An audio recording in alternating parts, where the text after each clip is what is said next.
guys, Whitney here, and I can't believe it! We are actually getting a sequel to Deadly Premonition. Just when I lost all hope, Swery pulls his own Twin Peaks The Return on me.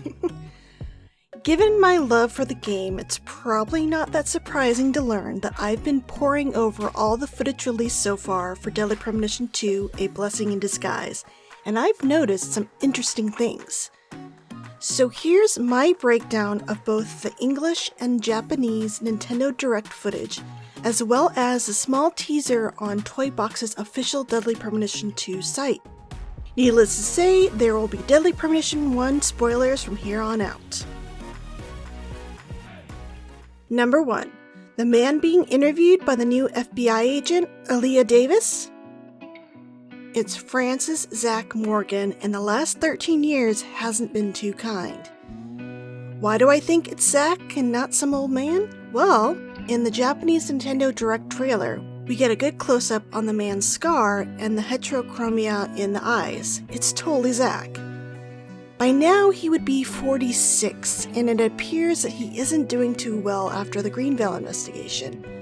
I'm getting some serious Rust Cole vibes from what little we see of him. His apartment, I think, is a mess, and he's picked up smoking, which is a little alarming because it was York who smoked after all. And what I find super heartbreaking, it appears that he's wearing Emily's necklace around his wrist. Oh. You're beautiful. Most beautiful person I've ever seen. Thank you, Zack. I wanted to be with you.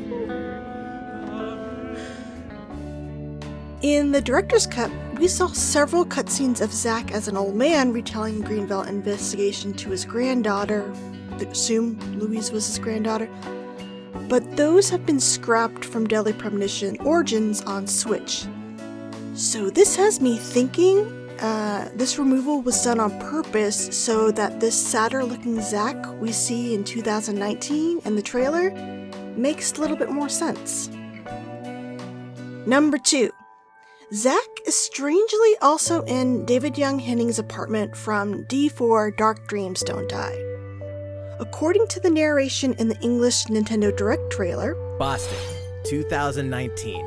It all begins again. The architecture of the bay windows and the kitchen totally match up. Does this mean that there will be a connection to the events of D4? Given Emily's necklace around Zack's wrist, can we expect Zack to try to use mementos? A bunch of memories called mementos. Allows me to dive into the past. The day little Peggy was killed, I survived. Miraculously, somehow, I survived. In exchange for losing my memory, I gained this power. That has to be a sign of something. The past will surely tell me the truth. To save Emily from her fate in Deadly Premonition? Will fans finally get some closure to D4? I hope so. Number 3, York isn't alone in many of the open world shots of New Orleans during the investigation in 2005. It looks like the little girl character will be trailing York through several areas of town. Is she some kind of key to York's investigation back in 2005? Is York protecting her from someone or something?